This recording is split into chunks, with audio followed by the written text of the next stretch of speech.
Lydia Hargrove's sharp voice sliced through the elegant marble lobby of First National Bank like a cold blade, her manicured finger jabbing accusingly at Imani Ellison, a poised black woman in a simple blazer and pearls who was now forced into a chair as if she were a criminal. Carlos Mendoza yanked Imani's arms behind the chair's back. Keith Harlan activated the electric clippers, their metal teeth hungry for nothing but pure humiliation. Wealthy white customers gathered in a tight circle, phones raised high, eager for the spectacle. "Please," Imani whispered, her voice trembling yet steady. "I'm just here for legitimate banking business." "Your kind doesn't do business here," Lydia sneered. "You embarrass our entire establishment." The first merciless stroke of the clippers tore through Imani's carefully maintained natural hair. Thick chunks fell like defeated soldiers onto the pristine floor. A child giggled in confusion. An elderly man nodded in cold approval. Yet later, Imani stood tall in that same bank's executive boardroom, her scarred scalp catching the harsh fluorescent light. Her leather portfolio held documents powerful enough to shatter careers and lives. They had no idea whom they had just humiliated. Imani Ellison pushed through the glass doors of First National Bank, her natural hair bouncing beautifully in a professional twist-out that she had perfected with pride. The burgundy highlights shimmered as morning sunlight streamed through the tall windows. Her simple black blazer fit like protective armor, understated yet unmistakably expensive. Pearl earrings, a cherished legacy from her grandmother, caught the light with quiet elegance. The downtown Chicago branch hummed with its usual Monday energy. Business executives in sharp suits hurried between marble columns. Elderly customers clutched deposit slips with arthritic fingers, and college students waited nervously for loan consultations.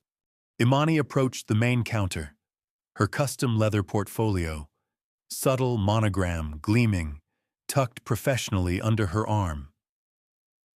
"Good morning. I need to review some quarterly account documentation." Lydia Hargrove looked up from her computer terminal, her expression shifting from professional courtesy to icy assessment in an instant. Her eyes traveled slowly from Imani's natural hair to her simple outfit, calculating worth in mere milliseconds. "Excuse me." Lydia's voice carried a new chill. "Can I help you with something?" The question hung heavy with unspoken judgment. Not "how may I help you," but "what are you doing here?" "I need access to business account records for our board meeting this afternoon," Imani repeated calmly. Behind the counter, teller Emily Sutton nudged her colleague Diego Ramirez. Both stared openly at Imani's hair with the kind of unprofessional gawking that made other customers shift uncomfortably. Brooke Langley stepped out from behind her desk, arms crossed defensively. "Ma'am, this is a professional business establishment. We maintain certain standards for our clientele." The word standards landed like a slap across the face. Imani felt heat rise in her cheeks, yet she kept her voice level and dignified. "I understand you have policies. I'm simply here to conduct legitimate banking business." "Your appearance," Lydia paused, choosing her words like weapons. "This isn't a beauty salon or community center. Our customers expect a certain professional environment." Near the officer stations, Darius Bennett, a 22-year-old Northwestern student, recognized the familiar rhythm of discrimination. His grandmother had warned him about moments exactly like this. Quietly, he started Instagram Live on his phone. "Something's happening at First National," he whispered to the camera. "This lady is just trying to do her banking, and they're giving her problems about her hair." His initial audience of 23 followers scrolled during their lunch break. Security guard Carlos Mendoza drifted closer, his hand resting on his radio. At 6'3" with prison tattoos peeking from his uniform sleeves, Carlos commanded intimidation through presence alone. His eyes locked on Imani as if she had triggered some internal alarm. "Is there a problem here, Mrs. Hargrove?" His voice carried the authority of someone used to removing people. "Just ensuring our standards are maintained," Lydia replied, her confidence swelling with backup nearby. Imani checked her phone discreetly, her calendar reminding her of the board meeting at 2 p.m. and the Q4 review. Tension was eating away at precious time. "Ma'am," Lydia continued, "perhaps you'd be more comfortable at a different type of financial institution. There's a check-cashing place on South State Street that might better accommodate your needs." The suggestion hit like acid. Conversations around them quieted. White customers glanced between Imani and management, some nodding approvingly at Lydia's handling of the situation. Darius's live-stream viewers jumped. Comments flooded in. "This is not the 50s anymore." "Get her, Darius," someone called the news. Mrs. Eleanor Whitaker, a 73-year-old black woman who had banked there for 40 years, watched from the customer service area. Her hands shook as she recognized the theatrical discrimination she had endured decades earlier. "Young lady," Mrs. Whitaker called softly to Imani, "you hold your head high. Don't let them diminish you." Brooke whirled around. "Ma'am, please don't interfere with bank operations." The dismissal of an elderly customer sent whispers rippling through the lobby. Even privileged white patrons felt uneasy watching Mrs. Whitaker being silenced. "I need to speak with your manager," Imani said firmly, her voice carrying fresh steel, not aggression, but unmistakable authority. "I am the manager," Lydia snapped, "and I'm telling you that your appearance violates our professional standards. Either fix it or leave." Behind them, Darius's stream exploded with viewers. His whispered commentary drew digital witnesses from across Chicago. "Y'all, they're straight up discriminating against this lady because of her natural hair. This is wild."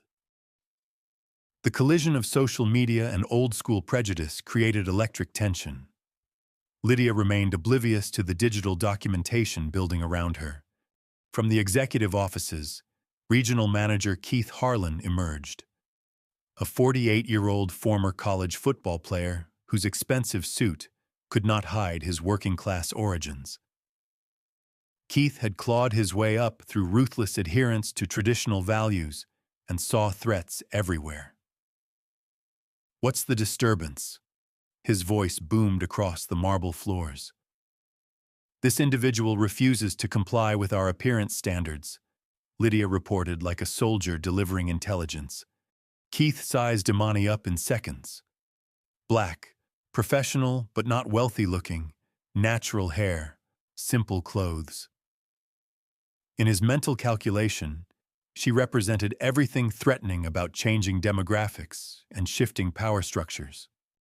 "Ma'am," Keith addressed Imani with performative politeness that fooled no one, "we maintain certain expectations in this establishment. Perhaps you'd be more comfortable somewhere that caters to your community." The coded language hung in the recycled air. Everyone understood. Nobody acknowledged it. Darius's stream hit hundreds of viewers. A local Twitter account noticed the feed and began retweeting clips. "Banking while black" started trending within Chicago's social media ecosystem. Imani's phone buzzed with an executive assistant reminder about board meeting materials. Keith noticed her checking the device. "Running late for something?" That's what happens when people show up unprepared for professional environments.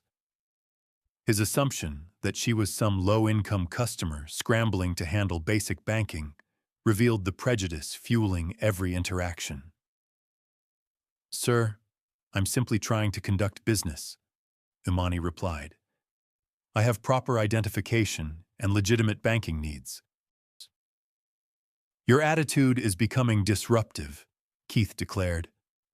We reserve the right to refuse service to anyone who creates disturbances. The threat escalated everything.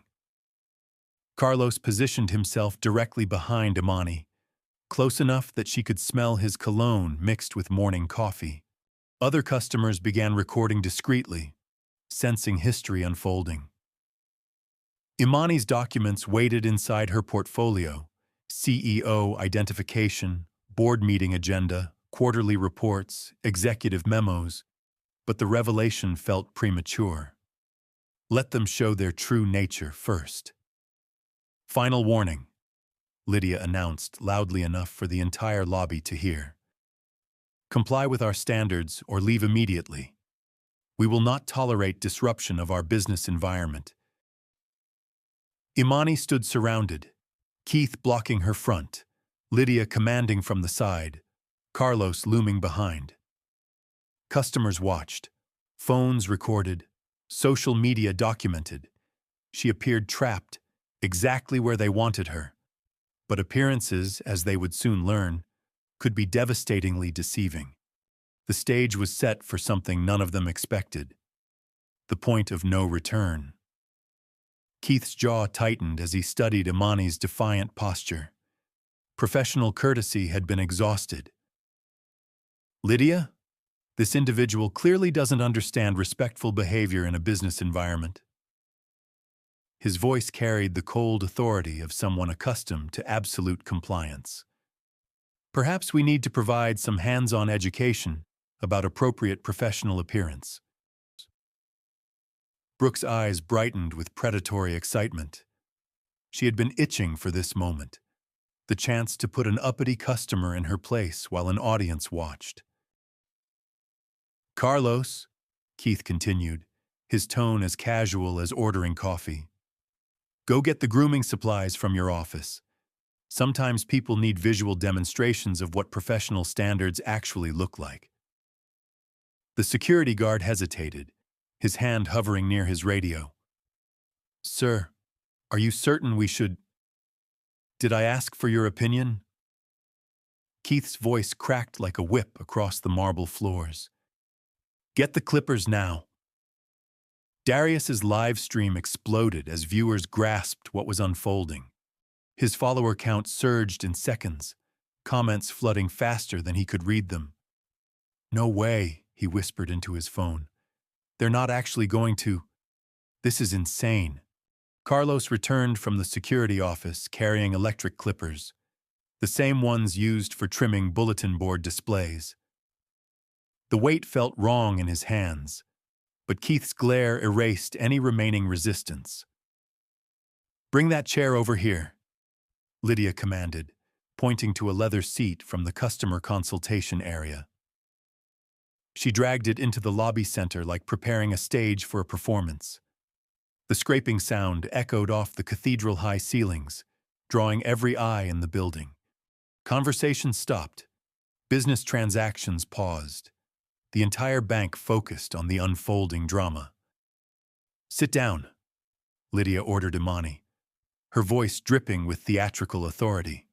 Mrs. Eleanor Whitaker struggled to her feet, her cane trembling in arthritic hands. You stop this right now. This is barbaric. Ma'am, Carlos addressed the elderly woman while positioning himself behind the chair. Please step back. This is official bank business. The phrase transformed assault into policy, brutality into procedure, as if humiliating customers was part of their training manual.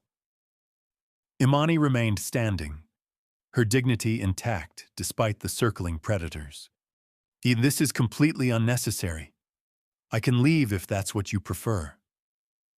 Too late for that, Keith sneered, his voice carrying to every corner of the marble lobby. You had multiple opportunities to show proper respect. Now you'll learn the consequences of defiance. Brooke activated the clippers with ceremonial flourish. Their mechanical buzzing filled the space like angry wasps, drowning out whispered prayers and shocked gasps from witnesses. Carlos's large hands pressed down on Imani's shoulders, forcing her into the chair with gentle but unyielding pressure. She didn't struggle, maintaining a grace under pressure that her assailants could not comprehend. "Hold still," Lydia announced loudly enough for the entire lobby to hear. "This will go much easier if you cooperate." The first clipper stroke cut deep through Imani's professionally styled twist-out. A thick chunk of hair, representing months of careful maintenance, fell onto the pristine Italian marble like a casualty of war. A child's voice pierced the tension. "Mommy, why are they hurting that nice lady?" Her mother yanked her away without answering, unwilling to witness or intervene. Darius's stream reached thousands of viewers, comments exploding with outrage. "Call the police right now. This is a hate crime. Someone get the address." But inside the bank's marble sanctuary, social media remained invisible to the perpetrators. Brooke worked with methodical cruelty, each clipper pass deliberate and theatrical. She wasn't cutting hair. She was erasing identity, performing dominance for an audience of customers, security cameras, and phones. "Look at this unprofessional mess," she announced to her captive audience, holding up a severed lock like evidence in a trial. "This is exactly why we maintain standards in business environments." More hair fell with each brutal stroke. Imani's natural texture, the crown her ancestors wore before colonization, scattered across the imported stone like battlefield debris. Keith supervised with growing satisfaction. "Much better already. Now she's starting to look appropriate for serious business." Isabella Torres clutched her two young children closer, whispering Spanish prayers, while her 7-year-old son asked repeatedly, "Mommy, why won't anyone help her?" Business executive Brandon Ellis filmed discreetly while texting his attorney wife. "Federal civil rights violation happening live at First National downtown. Need legal backup immediately." The systematic destruction continued. Lydia made uneven cuts, creating deliberate asymmetry that would take months to repair. Each snip represented calculated humiliation, not grooming but punishment. "Almost finished," she announced like a hairdresser completing routine maintenance. "Just need to clean up these rough edges." Carlos's hands trembled slightly as he maintained pressure on Imani's shoulders. This felt wrong, crossing lines he had promised himself he would never cross. But Keith's authority, Lydia's confidence, and the crowd's passive acceptance normalized the nightmare. Mrs. Eleanor Whitaker wept openly from her position near the teller windows, her cane tapping against marble in rhythmic protest. In 40 years of banking here, she had never witnessed such deliberate cruelty. Using styling scissors, Lydia attempted to even out her hack job, creating new disasters with each cut. Imani's hair now resembled the aftermath of violence, patchy, uneven, designed for maximum degradation. Darius's live stream hit thousands more viewers. Hashtags like hair assault and banking while black trended nationally. Legal experts provided real-time commentary about federal violations. News stations monitored the developing story. "See there," Keith announced to his audience like a ringmaster concluding a circus act. "Now you look like someone who understands professional expectations." Scattered applause came from 3 wealthy customers who interpreted the assault as necessary discipline. Their approval energized the perpetrators. Brooke began sweeping the hair into a dustpan with janitorial efficiency. "Maintenance will handle the rest of this mess." The implicit message echoed through the marble acoustics. "Know your place. Accept your station. Never challenge our authority again." Imani sat motionless, her back straight despite the devastation. Slowly and deliberately, she reached for her leather portfolio, which had tumbled during the struggle.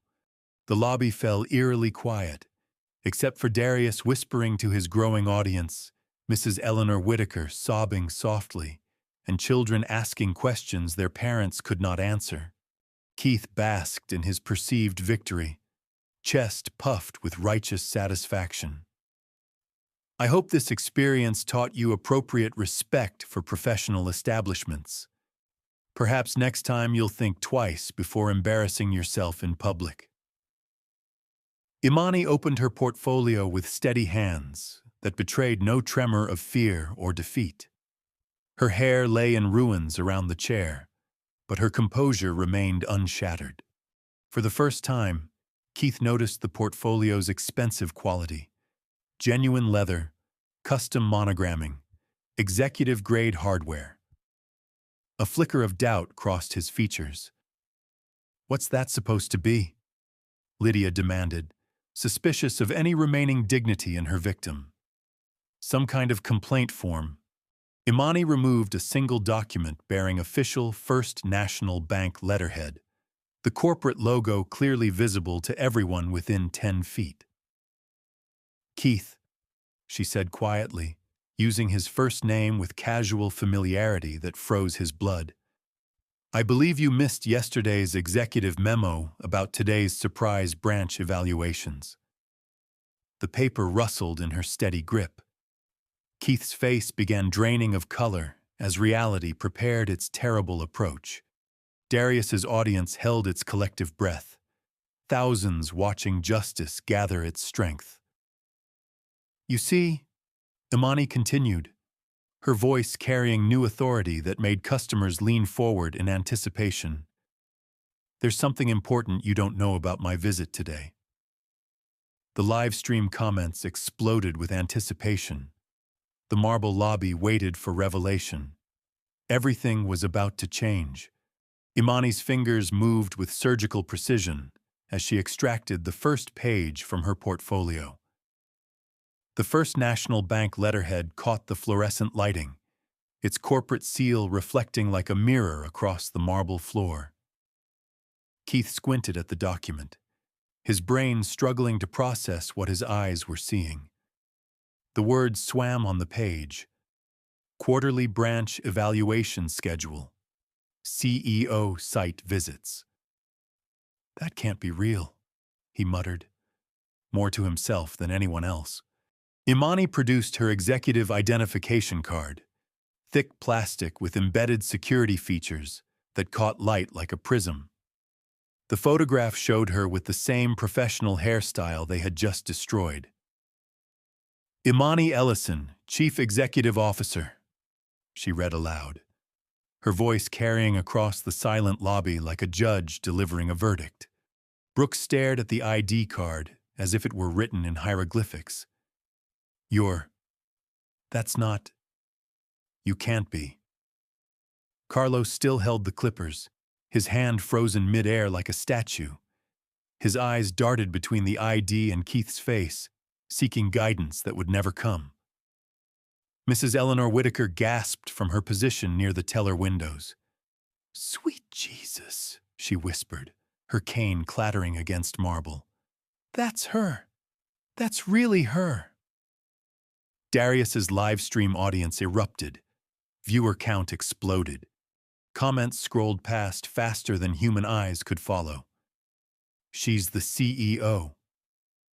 Plot twist of the century. They just assaulted their own boss." But inside the marble tomb, the perpetrators remained trapped in their expanding nightmare. Emily Sutton emerged from behind the teller counter, her face pale as winter snow. "Oh my God, Mr. Harlan, that's actually—" "Shut up," Keith hissed, but his voice cracked like breaking glass. Imani spread additional documents across her lap with the methodical precision of a prosecutor laying out evidence. Each paper told part of a larger story, one that would destroy careers and reshape lives. Board meeting agenda, I. Ellison quarterly performance review of all Chicago branches. CEO appointment letter signed by the board of directors. Current month's performance report showing every Chicago branch's metrics, including this one, and a legal pad filled with handwritten evaluation notes in Imani's distinctive script. Keith's hands shook as he fumbled for his phone. "I need to call corporate headquarters. This has to be some kind of mistake." "Keith." Imani's voice carried the quiet authority of someone accustomed to boardroom command. "I want you to understand something very clearly. In my 18 months as CEO, I've conducted 47 surprise branch visits across our network. This is the first time I've been physically assaulted by my own staff." The atmosphere in the lobby transformed like air pressure changing before a storm. Customers who had been passive observers suddenly straightened their spines, realizing they had witnessed something historic. Brandon Ellis stepped forward, his attorney instincts fully activated. "Ma'am, I'm a civil rights lawyer. What I just observed constitutes federal crimes under Section 1983. You have multiple witnesses willing to testify." Isabella Torres approached with her children, no longer afraid. "Señora, my husband works construction, but he knows right from wrong. This was evil, pure evil." Carlos dropped the clippers onto the marble floor. They clattered like chains falling from a prisoner. Ma'am, I was just following orders. I didn't know who you were." "That's exactly the problem," Imani replied, her voice carrying the patience of someone explaining basic concepts to children. "You should treat every customer with dignity, regardless of their identity or position." Imani retrieved her phone and activated the speaker function. Her speed dial connected to corporate headquarters within 2 rings. "Executive Operations, this is Natalie." "Natalie, this is Imani Ellison. I need emergency protocols activated at the downtown Chicago branch. Document everything. Legal team on standby. Board notification immediately." The voice on the speaker carried new urgency. "Yes, ma'am. What's the nature of the emergency?" "Assault, discrimination, and multiple federal violations by senior staff. I'll need crisis management protocols and media relations immediately." Keith and Lydia exchanged glances of pure terror. Corporate headquarters, their ultimate authority, was now their judge, jury, and executioner. Darius's stream reached tens of thousands of viewers. National news outlets monitored the feed. Social media algorithms pushed the content across every platform. CEO reveal trended alongside Justice for Imani. Imani wasn't finished, however. "There's still one thing you don't understand about today's visit." The lobby fell silent, except for the soft hum of air conditioning and distant traffic. Keith's breathing sounded like a broken bellows. "The board of directors isn't just reviewing quarterly performance today. We're specifically investigating a documented pattern of discrimination complaints against minority customers across our Chicago branch network." Brooke's face went white as hospital sheets. There haven't been any complaints," Lydia stammered. Imani's voice carried the patience of a teacher correcting a slow student. "We've received 47 formal complaints about this branch alone in the past 6 months. 47 customers reported discriminatory treatment based on race, appearance, or perceived economic status." She opened another section of her portfolio, revealing a thick stack of complaint forms. Mrs. Eleanor Whitaker filed 3 separate reports. Darius Bennett submitted documentation about his grandmother's treatment here last month. Brandon Ellis's law firm forwarded 6 client complaints to our legal department. The witnesses stepped forward. Mrs. Eleanor Whitaker nodded vigorously, tears streaming down her weathered cheeks. "I tried to tell them, honey. I tried to warn them about how they treat our people." Darius lowered his phone slightly, addressing Imani directly for the first time. My grandmother said they made her wait 2 hours for a simple deposit while white customers got immediate service. Brandon Ellis pulled out his business card. My firm represents a class action lawsuit against this branch. We've been building our case for months. The evidence surrounded Keith and Lydia like rising floodwater. Every witness, every complaint, every documented incident formed an unbreakable chain of institutional discrimination. Keith's phone rang, corporate headquarters. He fumbled to answer, his hands shaking like autumn leaves. David, this is Board Chair Dr. Vanessa Caldwell. We're monitoring social media reports about your branch. What's your status? Dr. Caldwell, Imani interjected calmly. This is CEO Ellison. I'm conducting the branch evaluation we discussed yesterday. Unfortunately, I've been physically assaulted by Mr. Harlan's staff while documenting systemic discrimination practices. Silence stretched across the phone lines like taut wire. Imani, are you injured? Should we call emergency services? I'm unharmed, but my appearance has been altered. We'll need full crisis management protocols and immediate legal consultation. Darius's live stream audience watched the corporate power shift in real time. The people who had held absolute authority moments ago now faced the consequences of their choices. Keith slumped against a marble column like a deflated balloon. Lydia stared at her hands as if they belonged to someone else. Carlos stood frozen, still processing how completely their world had changed. Now, Imani continued, organizing her papers with the methodical precision of someone preparing for war. Let's discuss how we're going to address this situation appropriately. Darius's live stream comments exploded with anticipation. Justice was finally preparing to arrive. Imani activated her phone's conference feature, her voice carrying the calm authority of someone who had navigated corporate battlefields for decades. Dr. Caldwell, I'm placing you on speaker, so our staff and witnesses can participate in this discussion. The boardroom-quality speakerphone filled the marble lobby with voices that wielded billion-dollar decisions daily. Board Chair Dr. Vanessa Caldwell here.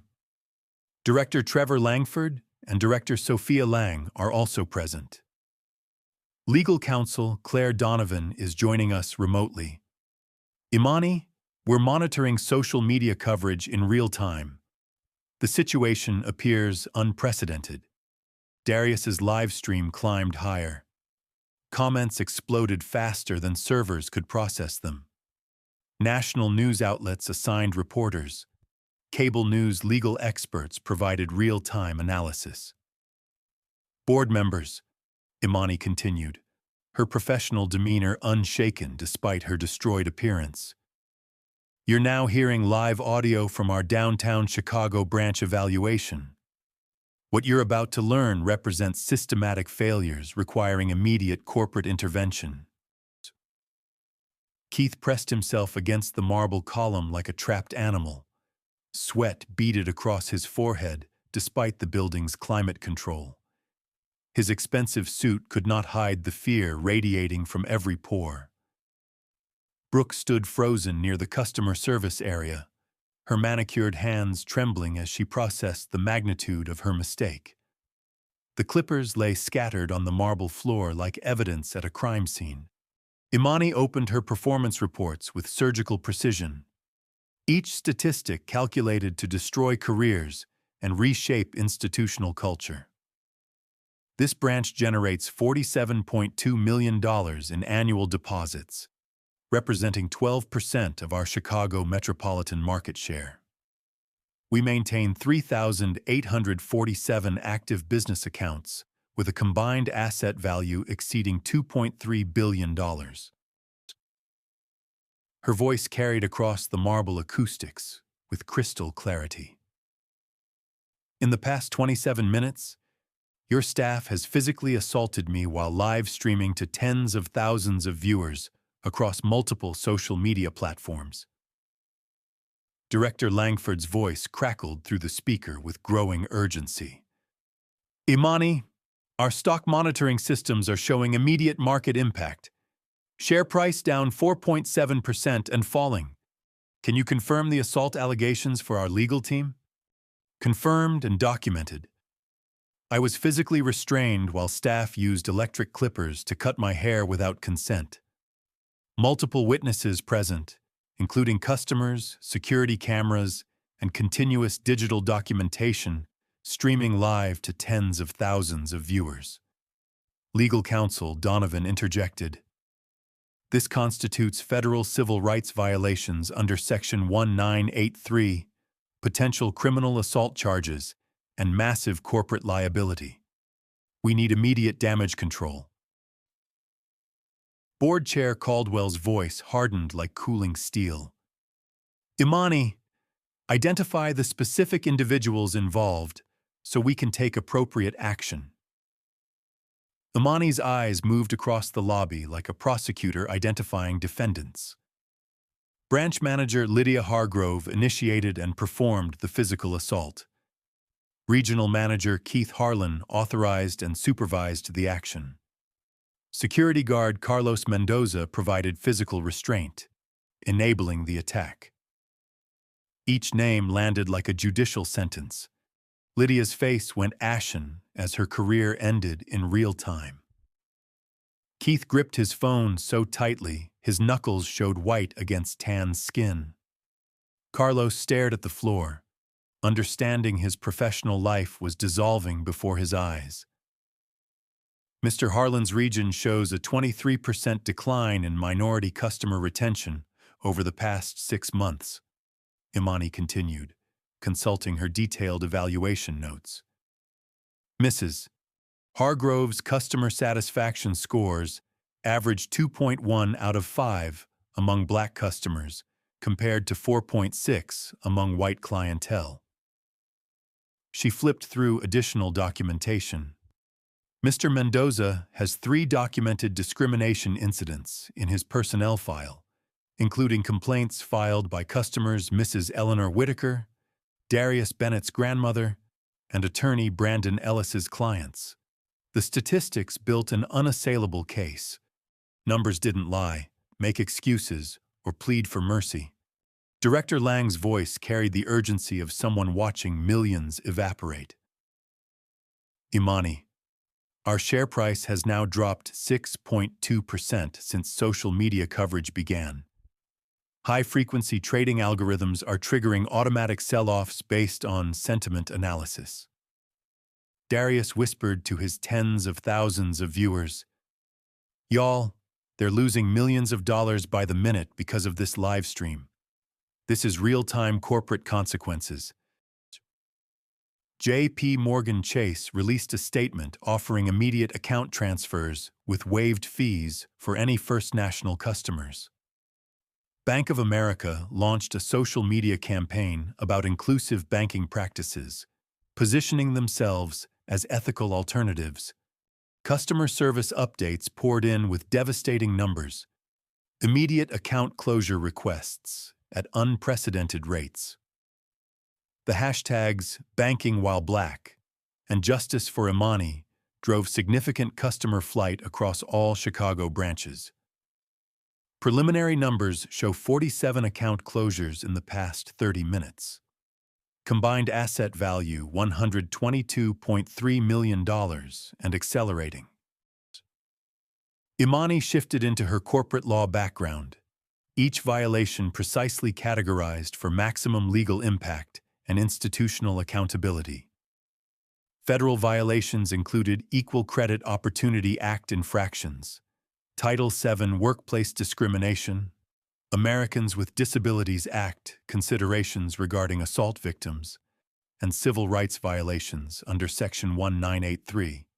State charges included Illinois Civil Rights Act infractions, criminal assault under state penal code, and intentional infliction of emotional distress. Corporate policy breaches included Section 4.7.3 of the Employee Handbook regarding customer treatment, Section 2.1 regarding discrimination protocols, and Section 8.4 concerning physical contact with customers. Brandon Ellis stepped forward, his attorney credentials adding credibility. As legal counsel specializing in civil rights litigation, I can confirm these actions constitute multiple federal crimes.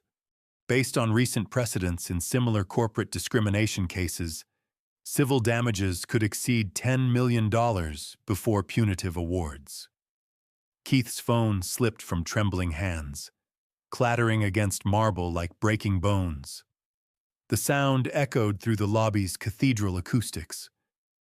Mrs. Eleanor Whitaker approached with her cane tapping rhythmically. "Young lady, in 40 years of banking here, I've never seen anyone stand up like this. You're not just fighting for yourself, you're fighting for all of us." Board Chair Caldwell's voice carried the finality of corporate judgment. "Imani, based on your assessment and our real-time analysis of market impact, what immediate actions do you recommend to address this crisis?" The question transformed victim into prosecutor, assault survivor into corporate executioner with complete institutional authority. "Non-negotiable disciplinary requirements," Imani began, her voice echoing off cathedral ceilings to reach every person in the building. Lydia Hargrove, immediate termination for assault, discrimination, and gross misconduct. No severance package, no professional references, banking certifications flagged for state regulatory review. Lydia collapsed into a customer chair, her career disintegrating like sandcastles at high tide. 23 years of banking experience ended with one decision to humiliate the wrong person. Keith Harlan, 90-day unpaid suspension pending complete investigation, mandatory 40-hour diversity and inclusion training, 100 hours community service at local civil rights organizations, public apology required at next monthly community business forum. Keith's breathing became labored, each word sealing his professional fate. His mortgage payments, car loans, and country club membership flashed through his mind like a drowning man's final thoughts. Carlos Mendoza, immediate reassignment to administrative role with no customer contact. Required completion of bias recognition certification, mandatory victim impact counseling sessions, comprehensive review of all body camera footage by third-party investigators. Systematic institutional reform followed. Immediate adoption of dignity-first customer service protocols, zero-tolerance discrimination policies with automatic suspension triggers, AI-powered interaction monitoring systems, and mandatory monthly unconscious bias training for all customer-facing staff. Director Langford's voice carried newfound respect. Full authorization granted. Legal and HR teams will draft implementation guidelines within 24 hours. Additionally, Imani added, third-party discrimination audits across all Chicago branches within 30 days, customer advocate programs for vulnerable populations, anonymous discrimination reporting systems, and algorithmic bias monitoring of all customer interactions. Legal counsel Donovan interjected, "These reforms exceed federal requirements and industry standards. They'll become the new benchmark for banking sector accountability." The transformation was happening live on social media. Corporate accountability in the digital age, witnessed by tens of thousands and documented forever in the blockchain of social consciousness. Failure to comply with any of these directives would result in immediate termination without severance, industry-wide professional blacklisting, personal legal liability for civil rights violations, and criminal prosecution for assault-related charges. Carlos slumped into a chair beside Lydia, both understanding their lives had changed irrevocably. Their names would forever be associated with corporate discrimination in the digital age. Furthermore, corporate liability included potential federal civil rights investigations, class action lawsuit exposure, regulatory sanctions from banking authorities, and comprehensive reviews of banking licenses by state financial oversight bodies. The financial and legal consequences stretched beyond individual careers into institutional survival. One branch's actions threatened the entire corporate structure. The digital record of this incident provides unassailable evidence for any legal proceedings, Imani noted, acknowledging Darius's stream that had documented everything. Tens of thousands of witnesses had observed the assault and its aftermath through social media. No court in America would question the authenticity or completeness of this documentation. The board unanimously endorsed CEO Ellison's assessment and directives. All recommended disciplinary measures were approved for immediate implementation. The crisis management team received unlimited authority and emergency budget allocation. Staff disciplinary actions were effective immediately. Public statements and apologies would follow within hours. Complete investigation report within 72 hours. Corporate policy changes across all branches within 30 days. Darius's stream reached tens of thousands more as justice unfolded in real time. Comments celebrated victory, while legal experts analyzed precedent-setting corporate accountability. Keith slumped against the marble column in complete defeat. Lydia stared at her hands, processing the end of everything she had built over decades. Carlos sat motionless, understanding that choices carried consequences in the digital age. Now, Imani concluded, organizing her papers with the methodical precision of someone preparing for institutional reconstruction. Let's discuss comprehensive prevention strategies to ensure this never happens to anyone anywhere in our organization ever again. The showdown was complete, but the real work was just beginning. Punishment addressed the past, but reform would build the future. Corporate security arrived within minutes of the board's decision. Not bank security, but professionals from headquarters who understood the gravity of federal civil rights violations.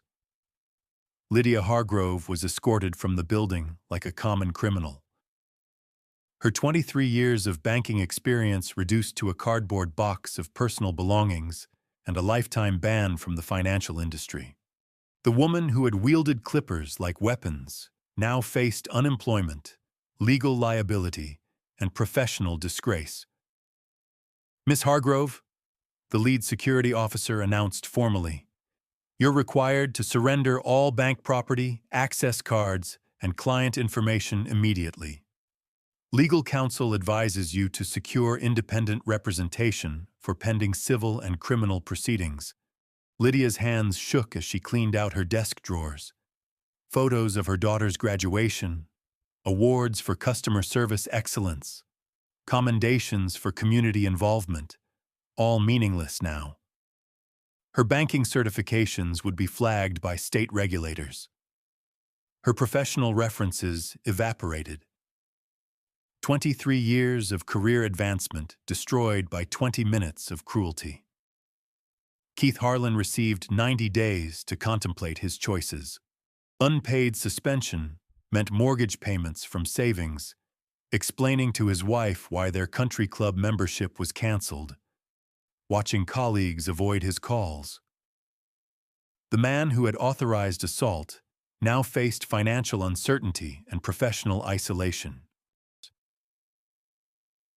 "Mr. Harlan," corporate HR director announced via conference call, "you'll complete 40 hours of sensitivity training at the Chicago Urban League, perform 100 hours of community service at local civil rights organizations, and deliver a public apology at next month's Community Business Forum.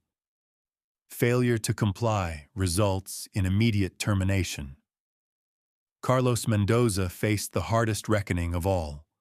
His military background had taught him to follow orders, but civilian law required personal accountability. The hands that had restrained Imani now trembled as he signed reassignment papers. "Mr. Mendoza," the corporate representative explained, "you're transferred to administrative duties pending completion of bias recognition certification. You'll attend victim impact counseling to understand how your actions affected Miss Ellison and our customers."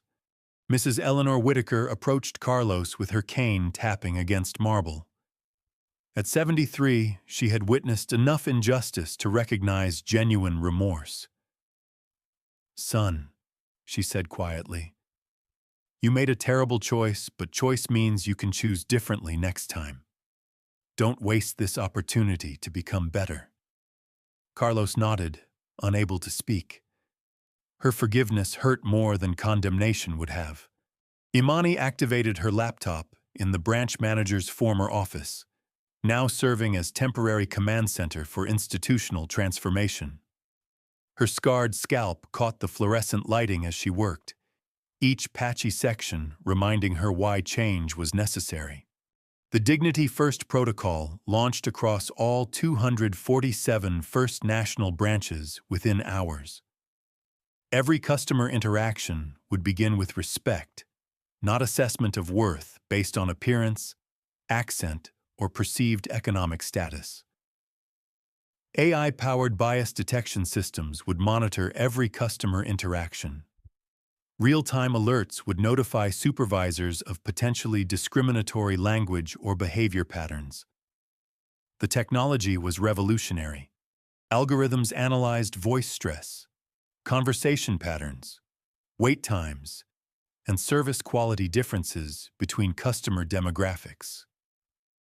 Bias could not hide behind politeness when data revealed discriminatory patterns. Darius continued streaming as corporate transformation unfolded in real time. His audience watched justice become institutionalized policy.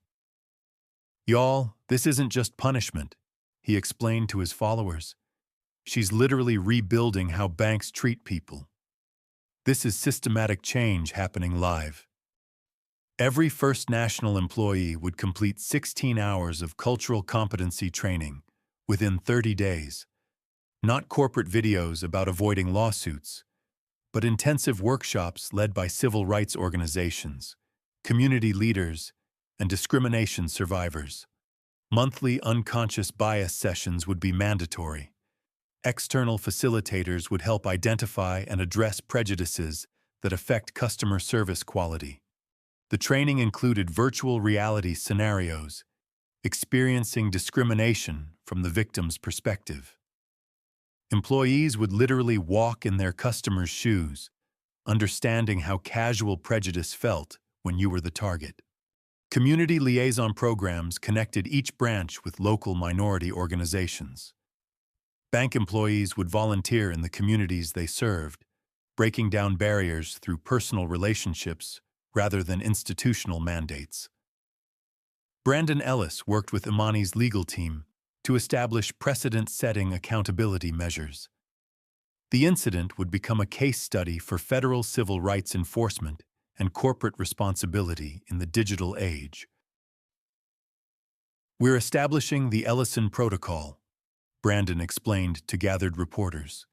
"Comprehensive documentation, immediate disciplinary action, systematic reform, and community engagement. Other corporations should adopt these standards voluntarily before they're required by law." The protocol included victim compensation beyond legal requirements. Imani donated her personal settlement to establish the Dignity Banking Scholarship Fund, supporting underrepresented students pursuing finance careers. Federal banking regulators used the incident to update discrimination guidelines industry-wide. Banks voluntarily adopted First Nationals reforms to avoid similar crises. The bias detection system became First National's competitive advantage. Customer satisfaction scores improved across all demographics as discriminatory behavior disappeared under algorithmic oversight. Anonymous reporting systems allowed customers to flag discriminatory treatment without fear of retaliation. Quarterly bias audits identified problem areas before they became federal cases. Customer advocate programs provided additional support for vulnerable populations. Elderly customers, non-native English speakers, and individuals with disabilities received specialized assistance ensuring equal access to financial services. The innovation attracted positive media attention, offsetting damage from the discrimination incident. First National became known for inclusion rather than exclusion. Isabella Torres approached Imani as corporate reorganization continued around them. Her two children held handmade cards, thanking her for standing up to mean people. "Señora," Isabella said in accented English, "my husband's construction business couldn't get a loan here before. Maybe now things will change." Imani smiled, the first genuine expression since entering the bank. "Isabella, bring your husband's business plan tomorrow. We have new small business lending programs specifically designed for underrepresented entrepreneurs."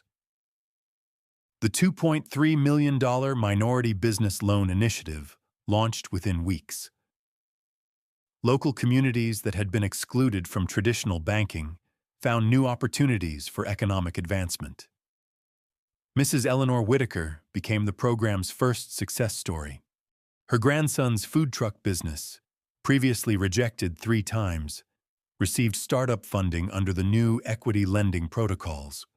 Imani stood before the bathroom mirror, examining her reflection honestly. The uneven patches where her hair had been cut would take months to repair, but the woman looking back seemed stronger, more purposeful. She decided to keep her hair short during the healing process, not from shame, but as a reminder of strength through adversity. The scars would fade, but the lessons would remain permanent. Her speaking calendar filled with requests from corporate boards, university business programs, and civil rights organizations. The woman who had been assaulted for her appearance became a national symbol of dignified resistance and systematic change. First National Bank achieved a transformation that seemed impossible during those dark moments in the marble lobby. Customer satisfaction among minority clients increased dramatically. Employee retention improved as discrimination complaints dropped to 0. The branch that had assaulted its own CEO became the highest-rated location for diversity and inclusion. Financial performance improved as the expanded customer base generated new revenue streams. Stock prices recovered and reached all-time highs. Industry analysts cited the dignity dividend, proof that ethical behavior generated sustainable profits. Darius's original live stream became required viewing in business ethics courses. Harvard Business School developed case studies. International banking conferences featured the Ellison Protocol as revolutionary corporate accountability. The marble lobby where Imani had been humiliated now displayed a bronze plaque. "Dignity first, committed to equal treatment for all customers." Children pointed at it during school trips, learning that justice sometimes arrived through corporate boardrooms rather than courtrooms. Her destroyed hair had grown back stronger and healthier. The photos from that terrible day remained in her office, not as painful memories, but as motivation to ensure no one else endured similar degradation. True victory hadn't come from destroying her attackers, but from building systems that protected future victims. Intellectual triumph over institutional prejudice, systematic change over personal revenge. The work continued, but the foundation was solid. Imani Ellison stood before the same marble lobby where her dignity had been stripped away, but everything had changed. The bronze plaque reading "Dignity First, Equal Treatment for All Customers" caught morning sunlight streaming through floor-to-ceiling windows. Her hair had grown back naturally, stronger and healthier than before. She wore it in a confident twist-out that bounced as she walked, the same style that had triggered such hatred earlier. Now it represented triumph over institutional prejudice. The branch buzzed with diverse energy. Isabella Torres's husband discussed his construction loan expansion with a bilingual advisor. Mrs. Eleanor Whitaker deposited her grandson's food truck profits, while staff treated her like family.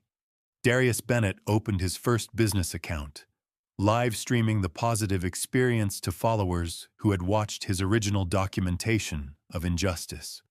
The woman who had been forced into a chair and humiliated now commanded respect in corporate boardrooms across America. Speaking engagements filled her calendar. Harvard Business School, Chicago Urban League, National Banking Association conferences. Her Harvard Business Review article, Dignity as Corporate Strategy, became required reading in MBA programs. Netflix purchased documentary rights to her story. International banking conferences featured the Ellison Protocol as revolutionary accountability standards. But the most meaningful changes happened quietly. She mentored young Black professionals entering finance careers. Her scholarship fund supported underrepresented students at Howard, Spelman, and Northwestern business schools.